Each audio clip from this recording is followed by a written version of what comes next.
Societies change all the time. We are constantly changing the way we look at the world and how we relate to different issues. Romania is considered one of the most religious countries in the world, and the majoritarian church mainly exists due to the contribution of the state.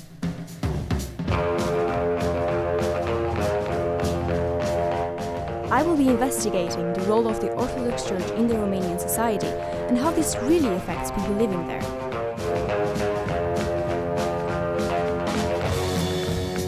I want to see what people think about the church and what are the reasons why the church gets involved in all the debates related to the state.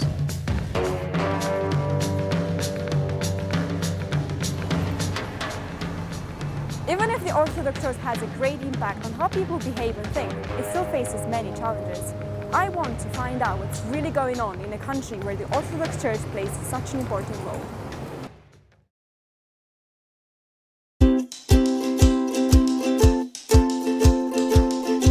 It's a typical Sunday morning. For me, that means a break from university and my job. This is a day when I have time for myself and to do the things that I like. I've been living in the UK for the past 5 years, but as a Romanian Orthodox, I'm always trying to keep native traditions. This makes me feel more connected to my Romanian roots. Religion is one of the key aspects in the Romanian society. And just like most people, I go to church every Sunday because this plays an important role in my life.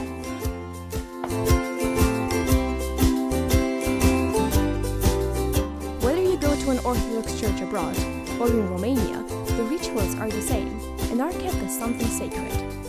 I was born in Romania in a period when the Orthodox Church was the most trusted institution in the country. I was raised and taught to respect religion and religious traditions. After 1990, 85% of the population believed in the Orthodox Church.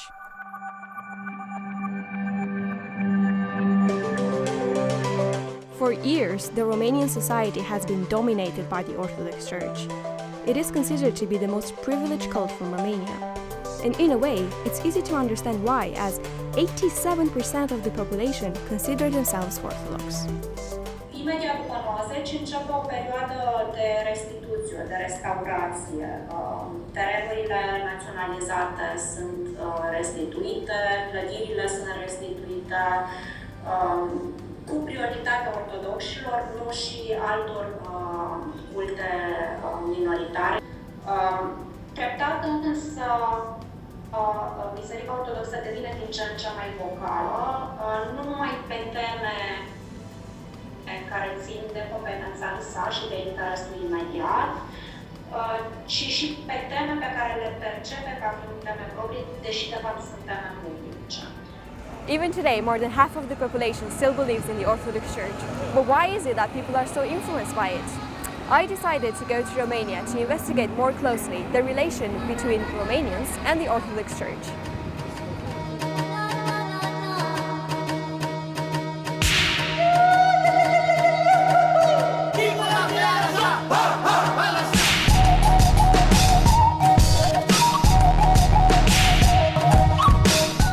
Every time I come back home, I feel that Romania is changing on its path to catch up with the Western values. In the same time, religion plays an important role in people's lives, just as nothing has changed. To find out more about Orthodoxism, I've come to the Romanian National Museum of Art.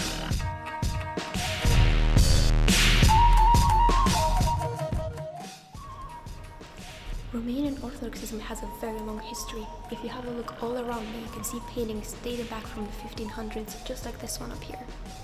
Going back in time, Christianity first reached the territory where Romania is situated today as early as the 4th century. One of the oldest Byzantine Orthodox church was discovered in a city called Alba Iulia and dates back from the 11th century. The present Romanian Patriarchate was created in 1925, and since then it was recognized as one of the most important establishments in the country.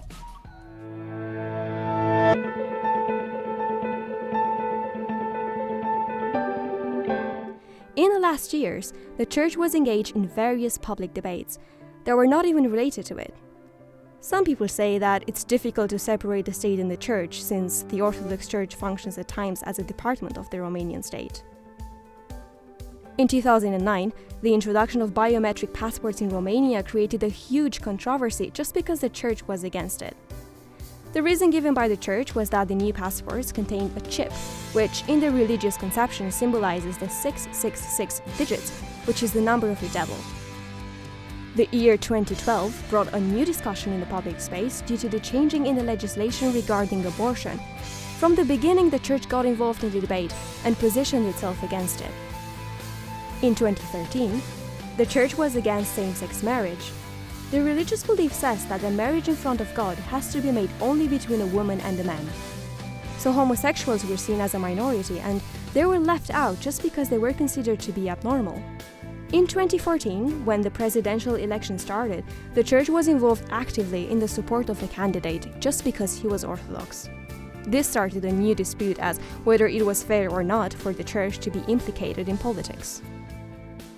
It is true that Romanian Orthodox Church helps to keep alive a sense of national identity, but is it fair for the church to dictate what is better for people as individuals?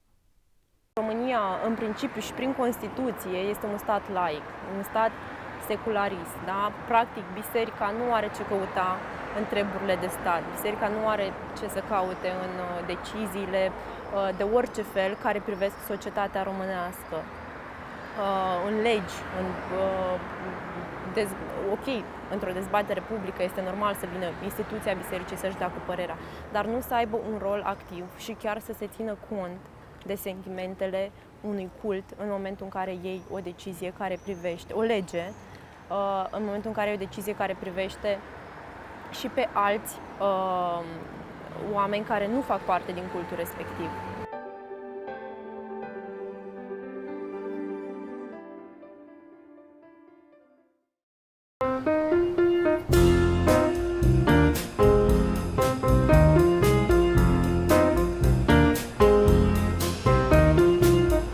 The most important achievements of the Romanian Orthodox Church in the post-communist period was the introduction of religious education in schools as an obligatory subject. But in 2014, something has changed.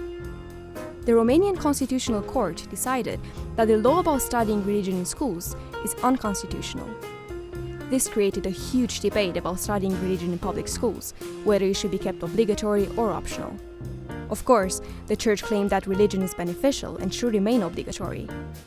They described the new law as discriminating and humiliating.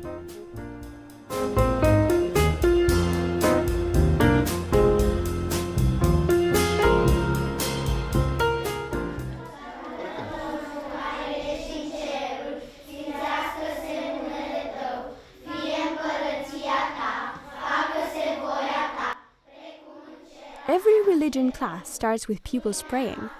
The classes are mostly focused on the Orthodox history and the importance of religious traditions in everyday life.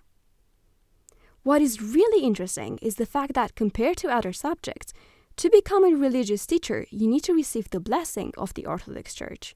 And also, most of the teachers are actually priests. In a moment when no one was expecting religion to become optional, a Romanian teacher transformed the things that seemed to be normal. Să țină cont de faptul că unii dintre profesori sunt și preoți și pot să îi lase doar pe cei care nu sunt. I am on my way to meet Emil Moise to understand what really happened. Religia este o chestie strict personală. Fiind o chestie strict personală, după părerea mea, nu are voie să se amestece statul în această chestiune. Nu are voie să amestece statul, asta înseamnă că statul n-ar trebui să intervină în vreun fel sau altul, nici contra, nici pro-religie, pe zona pe care discutăm acum, în educarea copilului din punct de vedere religios. Prin urmare, din start eu vă spun, poziția mea este că educația religioasă confesională, pentru că vorbim de religie confesională în România, nu istoria religiilor, n-ar trebui să fie predată în școli publice. There are many people who share his view, but I want to see what is the real purpose of studying religion in schools. Rolul educației religioase nu poate fi decât unul. Confesionale, repet, aceea de a transmite valorile religiei respective. Păi, dacă transmiți valorile religiei respective, avem, după părerea mea, o mare problemă. Pentru că, așa cum spuneam mai devreme, orice religie este exclusivistă. Fiind exclusivistă, are niște valori prin care transmite excluderea celorlalte valori din societate. Ori știm cu toții astăzi Societatea este alcătuită din oameni care împărtășesc valori diferite sau pot împărtăși valori diferite. Ora de religie în școli creează și o altă problemă, și anume aceea că transmite într-un anumit fel valorile pe care le transmite într-un anumit fel, care este foarte periculos pentru copii, în special pentru copiii mici. Am sesizat și noi și alte organizații neguvernamentale și Consiliul pentru combaterea discriminării a sancționat deja de câteva ori manuale în care copiii sunt speriați. De exemplu, manual în care li se spune copiilor că dacă nu merg duminică la biserică, dă mașina peste ei. Și sunt poze în care îl arată pe Georgică cum se joacă pe stradă, duminică la ora 10 și dă o mașină peste el, că el trebuia să fie la biserică și Dumnezeu l-a pedepsit și a dat mașina peste el. Sunt poze în care Vasilică se urcă să dărâme un cuib de vrăbiuțe și Dumnezeu îl pedepsește și răstoarnă scara peste el și este scara peste Vasilică în poză, în manual de clasa 1 și Vasilică a stat toată vacanța în spital, ne spune manual, la clasa 1. Sunt texte în care li se spune copiilor că cei bogați ajung în iad, unde e scrâșnirea dinților, și cei săraci ajung în rai și nu știu ce. Astfel de texte nu fac decât să șocheze copiii. Noi am solicitat Ministerul Educației să oprească tipărirea unor astfel de manuale, să nu mai dea avizul, pentru că ele sunt cu avizul Ministerului Educației. Am întrebat cum e posibil și Ministerul ne-a dat un răspuns stupefiant. A zis că fiecare arie curriculară are specialiștii ei și că nu se poate băga în Ministerul Educației ce fac spre dacă biserica cu specialiștii ei au spus așa, e în regulă. Mi se pare un răspuns inimaginabil. Am făcut demersul ca oamenii să nu-și dea copilul la ora de religie. Eu am făcut demersul ca oamenii, dacă doresc, să-și dea copilul la ora de religie, dacă nu.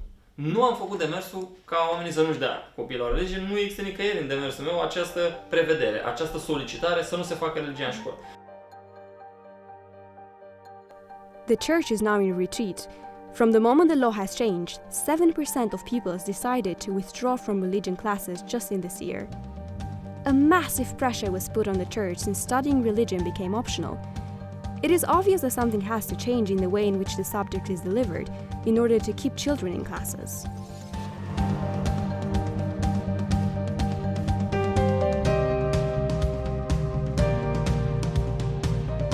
When I tried to find out the opinion of the Romanian Patriarchate about the subject, they declined the interview. I then tried to speak to some priests, but they told me that they need permission from their superiors. Finally, I've managed to speak with a religion inspector, who is also a teacher, who then told me his view about studying religion. Părinții care au optat pentru ora de religie au făcut o mărturisire de credință. În același timp, dacă vreți, a fost prin intermediul părinților elevilor care sunt înscriși în învățământul preuniversitar, nu s-a făcut decât un sondaj de opinie. Asta transmiteam și elevilor care erau reținuți de a participa la ora de religie, măcar aspectul cognitiv, în sensul în care știi de ce se roagă cel de lângă tine, știi care este explicația lui și atunci tu vei alege dacă vrei să te rogi sau dacă vrei să nu te rogi, dacă vrei să crezi în ceea ce crede cel de lângă tine sau nu. Dar în cunoștință de cauză, nu emițând niște păreri care nu au nimic cu realitatea. Pentru a preda ora de religie într-un anumit cult, au nevoie de o binecuvântare, cum o numim noi în biserică, sau un aviz al cultului. Pentru a feri, de situații nedorite în care absolvenți de studii de specialitate, în speță facultatea de teologie, datorită unor factori se pot depărta de biserică. Și atunci pot apărea situații hilare în care un profesor care și-a pierdut credința predă unor elevi să se roage. Biserica ortodoxă, de fapt, toate cultele recunoscute au câte un punct de vedere. E adevărat pentru că într-o țară în care peste 85% și-au declarat apartenența la Biserica Ortodoxă, Biserica Ortodoxă și-a asumat acest rol, am putea spune, de purtător de cuvânt din partea tuturor cultelor, cu privire la anumite aspecte privind societatea românească.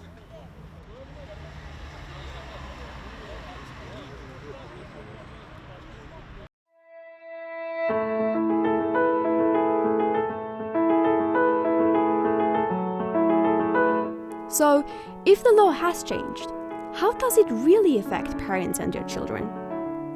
To investigate further, I'll be talking to a family who decided that religion in class is not useful at all. When they were looking to register their children at school, they faced a lot of challenges. Primesc un telefon, eram în mașină, o doamnă foarte agitată, care m-a întrebat, sunteți Ioana Pop? Da, sunt învățătoarea cutare de la Waldorf. Să știți că trebuie să veniți imediat și să stăm de vorbă. Momentul în care eu am simțit cum mă chema mama când făcusem o prostie, ea poftește încoace pe tonul și am zis, da, care e problema? Păi cum, zice, n-ați bifat nimic la credință? Zic, nu că n-am bifat nimic, am scris nu. Păi tocmai ce? Păi nu putem să vă primim în școală dacă nu sunteți credincioși. Luni dimineață m-am dus la director, convinsă fiind că n-are rost să pornesc cu sabia la șold, că e o neînțelegere, poate dacă doamna își cere scuze și așa. Și merg la director, stau jumătate de oră și după aia vine directorul. Eu deja aveam un speech pacifist în minte ca totuși să sortăm neînțelegerea asta și dânsul mă ia cu... Ia ziceți, doamnă, ce s-a întâmplat? Zic că am venit pentru că cred că am fost victima unui abuz. Ce abuz, doamnă? Cine v-a abuzat? Zic, doamna învățătoare cu tare, ce a lăsați-mă cu chestiile astea? De ce a zis că nu sunteți credincioasă? Păi, fiindcă nu sunt. Păi nu se poate așa ceva. Zic, uitați că se poate. S-a spus la școală de către profesor, diriginte, învățător, alt profesor că trebuie să completeze toți formulari și că pe urmă poate să-i retragă. Deci au fost niște minciuni sfruntate. Eu știu atât de mulți oameni care n-au vrut, dar le-a fost jenă, că îi arată vecinii cu degetul, că nu se mai joacă copiii cu ei și așa mai departe.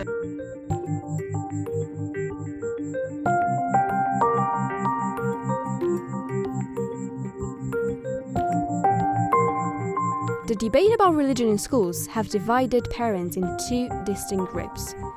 There are those who feel a social pressure just because they have different opinion compared with the majority of the people, and those in favor who think that their children should learn about religion in school just because it's part of their Romanian identity. I spoke with another family who shares this point of view. Acum e un subiect care naște controverse, religia, dar foarte puțini oameni cred. Dintre cei care sunt contra religiei, înțeleg de fapt ce e această religie. Religia, în esență, despre relaționare. Te învață cum să relaționezi, da, între persoane. Din 3 puncte de vedere, sunt argumente de natură spirituală, argumente de natură, nu știu, socială, da, și argumente de natură culturală. Dacă e să vorbim de cele de natură spirituală, nu știu, te ajută să răspunzi la niște întrebări fundamentale. E adevărat că societatea în care trăim acum nu le mai vrea. E o parte a realității din care trăim, de asta cred că e bine ca copiii să meargă, să învețe despre acest subiect de la o vârstă fragedă, da? Încă nu au niște prejudecăți formate. Deci sunt foarte multe argumente pentru care nu văd de ce să nu-mi las copilul să participe la ora de religie. Da, știu, sunt și argumente contra, că nu îi respecti libertatea de alegere, dar vis-a-vis și de respectarea și de libertăți de alegere, despre ce vorbim? E ca și cum iarna, e foarte frig afară, copilul meu e transpirat, da? Și el vrea să iasă în tricou afară. Ce ar trebui să fac? Să respect libertatea de alegere și să-l las să iasă afară? Nu? E adevărat că poate sunt niște așa zise probleme, da?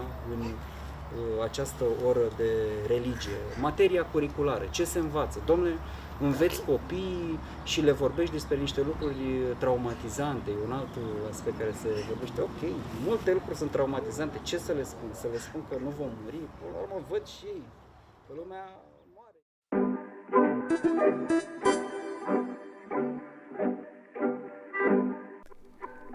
This entire trip made me ask myself if the religious behavior that I carry with me is somehow the creation of the Orthodox Church that was so easily transmitted from my family, friends, or my school.